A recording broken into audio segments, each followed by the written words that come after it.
It says PDA with Love on Tour, and as you can see, I'm in front of the brand new Royal Caribbean Odyssey of the Seas, coming at you live with a brand new review for all my travelers, all my clients. You know I do it just for you. Here we go.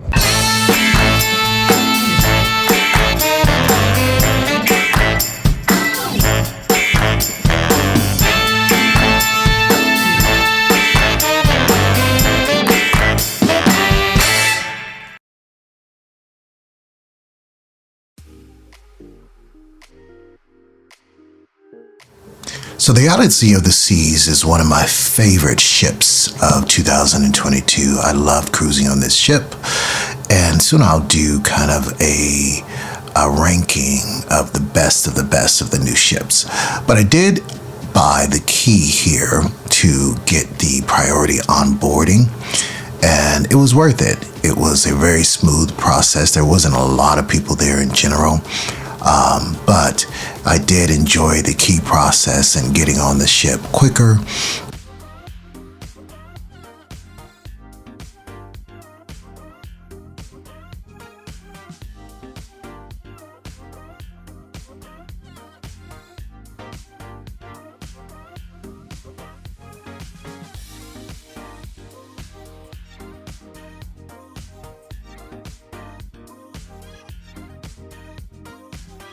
Now, the ship in general is more like the anthem of the seas in terms of shape and size. I've also cruised the Wonder of the Seas, which is just a grand and beautiful ship. Also, the Symphony of the Seas, which I love as well. But the Odyssey of the Seas has its own splendor. It has its own unique styling, which I did love. The artwork was fantastic all over the ship. It was a beautiful ship. Reminded me of the celebrity ships that I love so much because of how contemporary and beautiful they feel.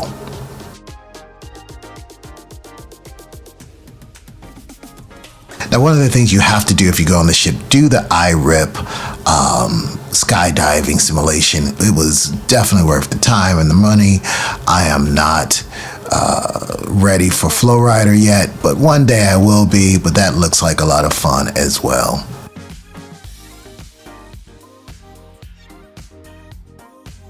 Not much for heights, but the North Star did get a lot of attention from a lot of people.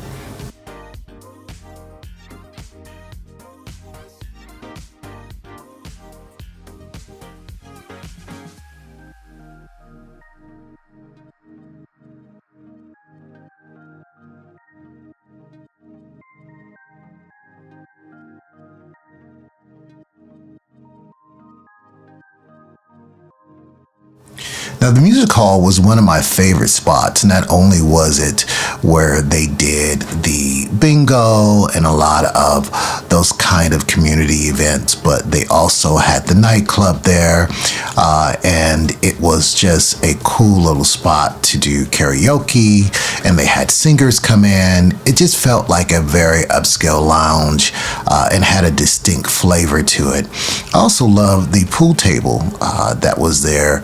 There were 3 or 4 pool tables there. That was a lot of fun as well.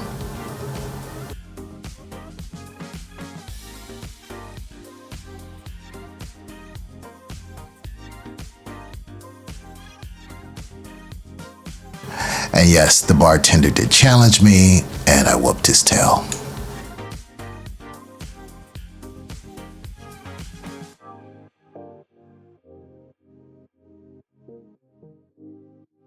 So as I said, the key experience was worth it for me. I don't know that it's always worth it, but if you think the cruise ship is going to be extra crowded, I do think it's worth it.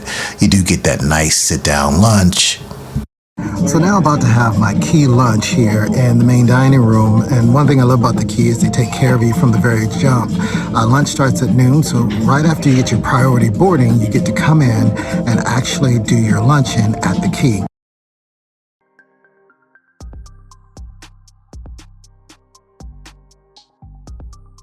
Now, the Solarium was a nice area, and it's well built out here on this ship, as it is on the Wonder of the Seas as well. You can come here and you can eat, you can drink. You do get a nice little view of the interior of the ship, as well as some sea views as well.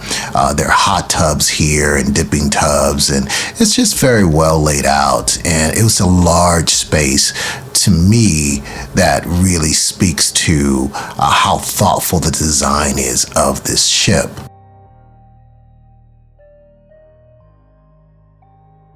The sport deck is a fun little spot where you can do the bumper cars, and they have an arcade upstairs. It's also where you will find playmakers, which is one of my favorite little spots too, to go and watch the game and get some wings late night. I do love how this space is different than the Wonder of the Seas. Now, Bolero's was a great little Latin spot. They had great live music all the time. People were dancing there all the time, and the music was really, really good in Bolero's.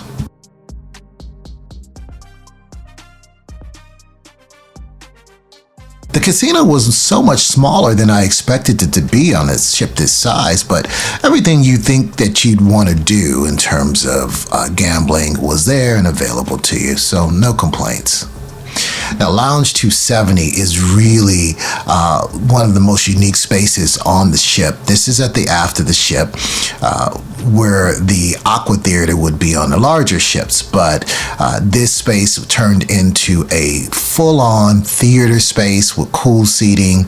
It was a nightclub on some nights, and during the day, it's just a great spot. You can go in. They had stuff on the monitors there. Hello, so as you can see, it is extremely windy outside. Today is supposed to be our Coco K day, but the announcement started early this morning that they could not dock because the waves were coming over the pier. Now they're telling us about 12:30 they'll let us know whether we'll get a half day at Coco K or no day at all.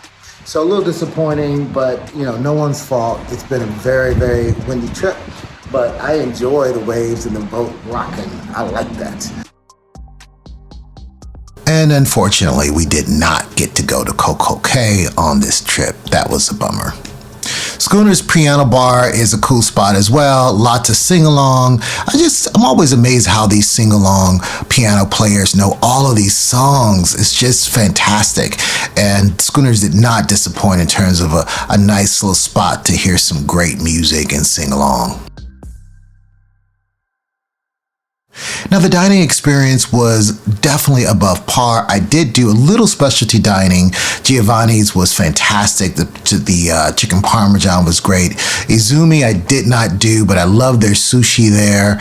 Also love Hooked, but I did most of my dining at the main dining room and the buffet. I did this deliberately just because I always do the specialty dining, and I just wanted to get a nice feel for what just the main dining room had, and they were fantastic. They put me at the same seat every night, and they definitely had a great sense of professionalism, and they remember me every night, and the food was really good at the main dining room. And the buffet was the buffet. It's buffet food. What can you expect? Cafe 270 had some grab-and-go things, some sandwiches and some desserts and things like that, parfait cups, and it was a nice little cool spot as well. But now my favorite is Sorrento's. Oh my gosh, this is the best pizza on the sea. Love Sorrento's. I'd love to hear from you down below. What's your favorite pizza at sea?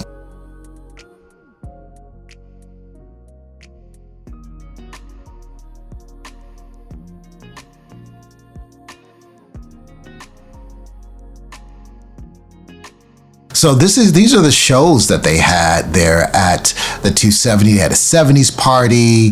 They did a Showgirls theater production in the main theater.